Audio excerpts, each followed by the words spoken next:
Oh my god. It's him. You son of a bitch! Toxic? Toxic. This is disgusting. Toxic. Toxic. Toxic. Toxic! Hey, he's a sadistic bastard. Oh yeah.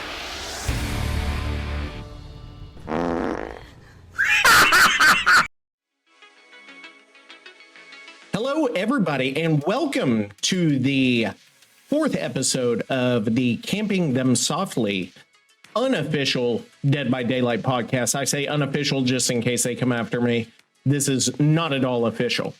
My name is TheToxicTeacher. You can find me on all those socials at ToxicTeacher TTV, and then you can find me on YouTube at TheToxicTeacher. That's the only one. It's like I'm not the same there. But anywho, enough about me. I just want to let you guys know, first of all, we're now on episode 4, and we made it farther than I had hoped. I wanted to at least get through, like episodes 1 and 2, and we're now at number 4. So we've made it double what I thought we would. And I'm really excited. It's been fun. I've gotten more downloads, more ratings than I thought I would. And I just want to let you guys know I appreciate that. I appreciate all the follows, you guys coming into the stream, commenting on the YouTube, all the good messages and things like that. Really, really helps. And it's just good to get another medium out there. I'm happy to be the least listen to Dead by Daylight podcast. I think that's still in active rotation.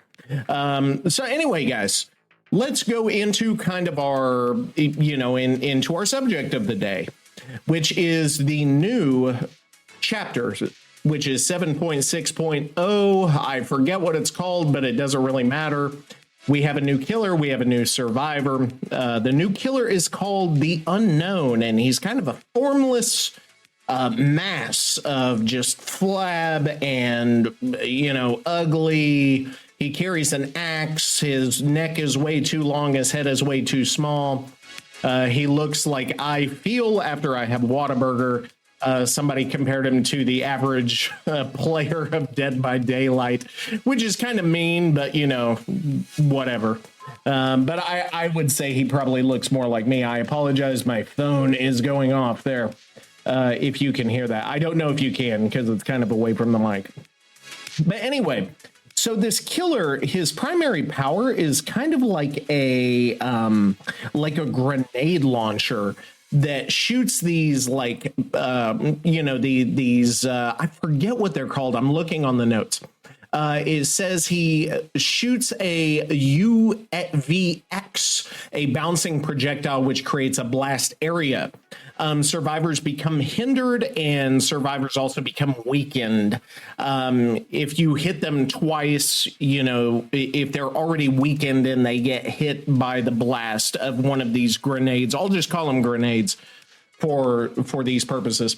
If they get hit by the grenade, they're downed. And then they lose their weakened status if they stare at you. So you've got like an interesting thing here. You've got your ranged killer, you have a grenade launcher, and then you also have to be kind of stealthy and like move out of the way so they can't look at you and remove kind of their infected status or their weakened status, which is interesting. Now, the other thing is the Unknown also creates these hallucinations, these like little beings that can be dispelled by the survivors. And if they are dispelled by the survivors, obviously they go away, but you can teleport to those little hallucinations. So that creates a lot of interesting things that you can do, right? So you've got a lot going on with this killer. And I think there could be a pretty good skill level here. I mean, I think some of the killer's, abilities are going to be pretty easy for people to use. The grenade launcher shouldn't be, too terribly difficult. I think in skilled hands, it's going to be crazy. I think also these hallucinations are going to, are going to allow some pretty crazy plays as well.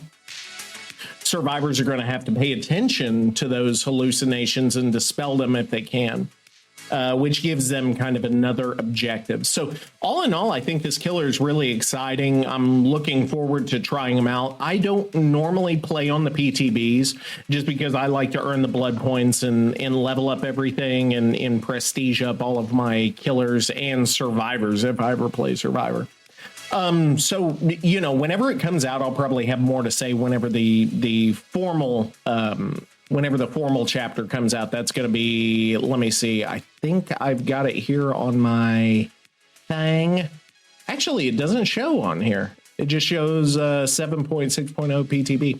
Anyway, we also have a survivor named Sable that everybody is freaking out about. All you survivor mains go nuts whenever there's a survivor that, like, you know, get you going. They're talking about Michaela, you know, the witch, and Sable like thinks Michaela's her best friend, but Michaela doesn't think she's her best friend. So there's like some weird reality show, high school bullshit going on, which of course Survivor mains would be excited about. Killer mains, we've got better things to think about than that.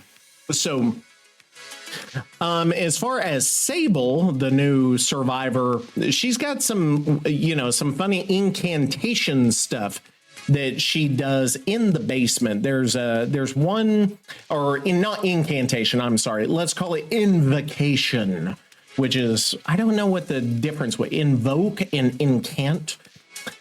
So anyway, you whenever you do this invocation, you have to do it in the basement. Once the invocation is completed, I'm going to read this word for word. You become injured and broken for the rest of the trial, and all generators instantly gain 9, 12, 15 charges, depending on the rank. So that's going to advance all generators. I think that's, you know, that's interesting. She also has a perk called Strengthen the Shadows, which is which allows her to heal without a med kit, and that's whenever she goes into the basement, this perk activates. So she's got two abilities right there that are affected by being in the basement. You gain tokens also with her third ability called Wicked, where you can recover from Mangled, and then, you know, whatever. I don't know that one's all that big. On the killer side, you've got some interesting perks here. One of them that I think is the most interesting is called Unbound. It's after you injure a survivor for a certain amount of time, up to 30 seconds in tier 3. After you injure the survivor, if you vault a window, you gain 5% haste for 10 seconds. So think about that. You injure them, vault, you're faster, right? I think this will be good on certain killers. I think it can't stack with itself, but maybe it can stack with other haste effects. I see like Legion, I see Myers especially. I think this would be crazy on a tier 3 Myers. If he can vault faster and then gain a speed boost on top of that, I think he'd be pretty nasty. I'll be interested to see if anyone does anything with that, you know, after the PTB goes live. And the next one, the next two actually, I'm not so sure that I'm excited about these.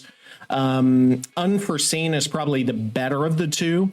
It says whenever you do a break action on the generator, the terror radius transfers to that generator, and then you're undetectable for up to like 30 seconds. I think that one's pretty good, but the only thing is, after you break that generator, you're going to have to be out of range for, you know, it's going to take a minute for you to get out of range, especially on killers that don't teleport. So I think it's going to be less useful on kind of the slow moving killers. Teleportation killers like Demogorgon, Dredge, Freddy, you know, those type may benefit a little bit more from this. So we'll see what happens. Also Legion maybe, because he can move quickly. Oni, my boy, Oni. They call me Mr. Oni if you're nasty. I think that'll be maybe a good one for him. Undone is also okay, but I don't know if it's great. It says whenever a survivor misses a healing or repair skill check, you gain 3 tokens up to 30 tokens at tier 3. When you perform a break action, for each token consumed, the generator loses 1% of progress and becomes blocked for 1 second. So think about this. If there are 10 failed skill checks you consume by damaging the generator, it's going to lose 30% of progress and become blocked for 30 seconds. That could be big. It goes on cooldown for 60 seconds after that. I'll have to see this because I'm trying to play through these things in my head. I think it can work, but I don't know that these are going to be game-changing meta perks that just have to be run. I think if you're running a slowdown build, they might be good. The Unforeseen and Undone, the 2 gen regression perks. I think Unbound may get a little bit more use. I'm still not sure how much, to be honest with you. The new map, the movie theater, actually looks really good. I think it has the potential to be one of my favorites in a while, and we haven't gotten that many maps lately, so I think it'll be good. You can go on and watch videos on that map. It's hard to describe it on a podcast. It's a movie theater. You can go outside, you can go inside. It's amazing. So anyway, given that my 2 favorite killers are Oni and Deathslinger, I think that this killer is going to be great for me just because I like the grenade launcher in most games where there is shooting involved in any of them. I typically enjoy that. So I think it's going to be a good one. I'll let you guys know whenever I get more information after it goes live. So let me know what you think, though. I want to see what you guys think of the killer of the survivor. Do you think this killer is going to be overpowered? I know usually, and I'm kind of distracting myself here, but I know usually a killer comes out, everybody's, it's so fucking overpowered. This is an awful, delete this killer from existence. And then it's usually not the case. We'll see how much this killer is played a month from now, 2 months from now. We're already seeing the last couple of killers, are kind of dropping out of the rotation. Singularity's toward the bottom now, and fairly new killer Xeno is pretty much toward the bottom, which is kind of sad, man. They were interesting killers, but who wants to play them? Apparently not that many people do. So, that's kind of the big news right now. In terms of playing and streaming, I've just been going through the tomes, just trying to get everything I can get, trying to tier everybody up. But, I've already tier 1 or prestige 1, all of the killers, prestige most of the survivors. And so it's just going through, just completing tomes, just testing out different strategies. I'm still kind of hooked, pun intended, on the stealth Oni. I love it. The stealth Deathslinger. You use Nowhere to Hide, kick a gen. If you have Trail of Torment with that, Trail of Torment, you kick a gen, you become undetectable and until somebody repairs it. Nowhere to Hide also shows you if anyone's around. So that can help you make that gen last a little bit longer in the regression. As long as that gen is regressing, you're undetectable. I think that combination right there is great, especially on Oni, especially on Deathslinger. Oni, you kick a gen, you see where they are, you're undetectable, you hit them with your Demon Strike, 1 shot down. It is so much fun, and I can't tell you how much joy I get out of doing that. And I can't tell you how many people have come into the stream and said, you scared the living shit out of me because I didn't even hear you coming. And, you see an Oni going 90 miles an hour at you, down you in 1 hit. You don't even hear anything, see anything. It is ridiculous. So I would definitely recommend that if you need a new build. And that kind of thing, let me back up here. That kind of thing was kind of what got me back into playing Dead by Daylight, because it was getting to the point where I was getting a little too competitive. I was taking the game a little too seriously. I was getting nerves, whenever I would play, get upset if I lost. And it wasn't until I started trying these off the wall builds, try full stealth Oni build, and I started losing regularly until I kind of got it down and I got all the perks where I wanted them. That kind of got me in less of that focus of I have to win every single match. And it got me into the just have fun, have fun with it, do new things. And I think if you're in that situation where you're not enjoying the game, especially as a killer main, because of whatever reason, you're too competitive, the survivors are being complete assholes, try that. Try some new builds. Try some new perks. Try different strategies that you've never tried. Try new killers you've never tried before. And see if that can kind of disconnect you from that same kind of competitive spirit. It did for me. So maybe for you, that might help. We always need more killer mains in the world. There are too many survivor mains because they're just unbearable. But if you need any help, if you have any ideas for that build, if you have a good stealth build on Oni, Deathslinger, any other killers or perks that you like to combine with Trail of Torment and Nowhere to Hide, please let me know. I am more than happy to hear those out. I love trying new stealth builds on killers. So I'm trying to think of anything I've seen on the social media. Usually I follow and see what's going on in the wide world of DBD online, and all the comments on the Facebook group, all of the comments on the Reddit group. It's mostly just, again, survivor mains complaining about everything that doesn't go right for them. When Alan Wake came out, they wanted to nerf Lightborn because they started using flashlights. So they said, well, they shouldn't have a defense for that. It's just... Oh, okay. Okay. Stop me. Stop right there. Stop right there. Everybody stop. Because I actually have something. I'm looking at the Facebook group as we speak, Dead by Daylight community. Somebody says this, and I've got to respond to it. This survivor main, keep that in mind. This survivor main says, I'm just going to say it. It takes way more skill to be a survivor than it does to be a killer. I don't know if I've ever heard a more wrong statement in my life. To say that you have to... I'm sorry, I'm choking. It's too much for me to handle. Oh my God. To say that you have to have more skill to repair some generators, to hide, to work with 3 other people than to handle 30-something different killers and to navigate like gens, because you have to navigate where people are. You have to navigate who has been hooked, who hasn't been hooked. What are your powers? What are your perks? What are their perks?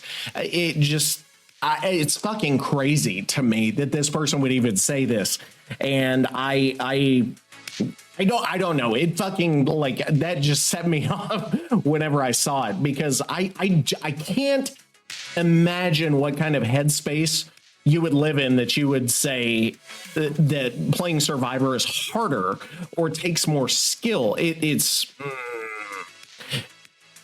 I'm trying to form an argument because I have so many good, excellent, perfect points to make that it's hard to like line them up in a row so I can go through them one by one. I think the first thing is that survivors have so many second chance perks that they can make a mistake and still salvage it. That takes away some of that skill. That they can be down, they can be hooked, and that doesn't destroy the team. They can make mistakes, and as long as others can pick up the slack, then they're okay. Killers do not have that option, especially against a good survivor group. If you're going against a good survivor group, there is far less room for error. And there's no question about that. That's fucking crazy to me. And okay, so you can't make mistakes. Like if the survivors spread out, if they're working on different gens, if you have a killer with low map pressure, if you don't have the right perks, if they know how to use it's bananas. If they're running dead hard, if they're running decisive strike, if they all have adrenaline, they get a free health state. It's ridiculous. And this is why it blows me the fuck away that people complain about no one escapes death. Because there are so many second chance perk for survivors, where they can kind of recover from their mistakes. That there's one where the killer can recover from some mistakes and maybe gain some ground. Name some others. I would welcome any survivor main listening to this to name another second chance perk that killers have. Killers typically don't get second chances. Here's a bright idea. Okay, just hear me out. Here's an idea. Make it to where if a gen is done, there is some kind of perk where a killer can cause it to be undone. Maybe with 20% or give it 80% progress, but make it to where they've completed 4 gens, boink, now they've completed 3 gens. Give another second chance perk. It's just, I'm sorry, it set me off. And the guy has his little avatar of like a bearded, like hippie smelling a dandelion is like his Facebook. You know how Facebook has those little avatar things. I can't. And then the comments, oh my God, this community is just toxic. Oh my God, no. There are other survivor mains that agree. I'm reading. Oh God. Oh no. Fully agree. I've played both. Having to rely on others makes survivor more difficult. Oh my God. Okay, that fucking ruined my day. This bullshit. I've never seen anything like. I don't know how to respond. Like I was having a good podcast. I was in a good mood until I see this shit. Well, what the fuck ever. Let me see what this guy says. Okay, he starts out. I'm a survivor main who plays killer periodically. With survivors, once you get your perk sets on your favorite survivors, it's just cosmetics. With killers, each has a different skill that has to be learned. It's truly not the same. I give credit to all the killers out there that put work in to learn numerous different killer abilities and not basic M1s. Thank you, fucking Mike Allen on Facebook. I think it's G Mike Allen. I love it. Thank you for that. Oh God, and somebody saying, well, they only escape 40% of the time, so it requires more skill. You're not supposed to do that. Hey, I'm done, man. I'm done. I'll talk to you guys next time. Bye. Toxic. You son of a bitch! Toxic? Toxic. This is disgusting. Toxic. Toxic. Toxic. Hey, he's a sadistic bastard. Oh yeah.